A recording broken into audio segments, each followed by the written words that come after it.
అందరికీ నమస్కారం. ఈరోజు మరొక కథతో మీ ముందుకు వస్తున్నాను. తెనాలి రామలింగయ్య గారి కథల నుండి ఒక కథ. ఆయన కథలలో మనకు ఆనాటి సాంఘిక పరిస్థితులు, జీవనశైలి కళ్లకు కట్టినట్టుగా తెలిసిపోతుంటుంది. ఆయన కథలు ఈనాటి పరిస్థితులకు కూడా చక్కగా అన్వయించబడతాయి. ఇక శ్రీకృష్ణదేవరాయలు, ఆ పేరులోనే రాజసం ఉంది. ఆయన అన్నింటిలోనూ నిష్ణాతుడే. యుద్ధ రచనలోనూ, సాహిత్యంలోనూ, పరిపాలనలోనూ అన్నింటిలోనూ నిష్ణాతుడే. వీటన్నిటితో పాటు శ్రీకృష్ణదేవరాయల వారికి పశుపక్షాదులన్నా కూడా చాలా ఆసక్తి, ప్రేమ.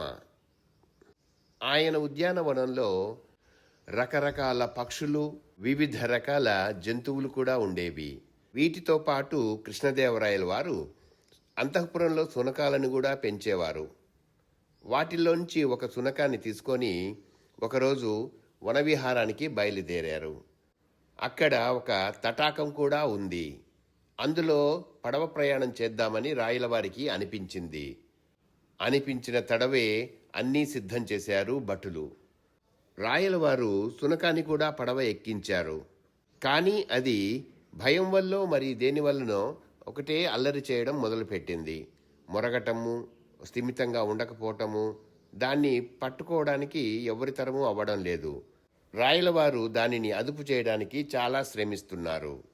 అప్పుడే తెనాలి రామలింగయ్య గారు అక్కడికి వచ్చి, రాజా, దానిని నేను అదుపు చేస్తాను, మీరు కాస్త విశ్రమించండి అంటూ ఆ శునకాన్ని పట్టుకొని పడవలో మరోవైపు వెళ్లారు. రాయలవారు చూడని సమయంలో తెనాలి రామలింగయ్య గారు ఆ శునకాన్ని నదిలో విసిరేశారు. శునకము ప్రాణభయంతో ఈదుతోంది. కొంత సమయం గడిచాక తెనాలి రామలింగయ్య గారు ఆ శునకాన్ని భటులతో పడవలోనికి తెప్పించారు. పడవలోకి వచ్చిన శునకం కిక్కురు మనకుండా ఒక మూలకెళ్ళి కూచుంది. అరవటము, అల్లరి చేయటము ఆపేసి కూచుంది. శునకపు అరుపులు వినపడకపోవటంతో రాయలవారు అటుగా వచ్చి ఆశ్చర్యంగా చూస్తూ, ఏం మాయ చేశావు రామకృష్ణ అన్నారు. తెనాలి రామలింగయ్య గారు నవ్వేసి, మహారాజా, లోకంలో అందరూ తనున్న స్థితికి తృప్తి పడకుండా ఇంకా ఏదో కావాలని ఆశపడతారు. నేను ఆ శునకాన్ని నీటిలో పడేశాను. నీటిలో పడ్డ శునకానికి అంతకుముందు తనెంత సురక్షిత ప్రాంతంలో ఉన్నదో అర్థమైంది. శునకానికి జ్ఞానోదయం అయింది అన్నాడు. అలాగే మన పిల్లలకు ఎన్ని సౌకర్యాలు కల్పించినా వాటి విలువ అర్థం కావడం లేదు. కావున కష్టం యొక్క విలువను సమాజంలో ఏమాత్రం సౌకర్యం లేకుండా జీవించే వారి గురించి తెలియజేయాలి అన్నట్టుగా రామలింగయ్య గారి ఈ కథలో మనకు అర్థమవుతోంది. పిల్లలకు తల్లిదండ్రులు ఈ విషయం గురించి స్పష్టంగా అర్థమయ్యేలా తెలియజేయాలి.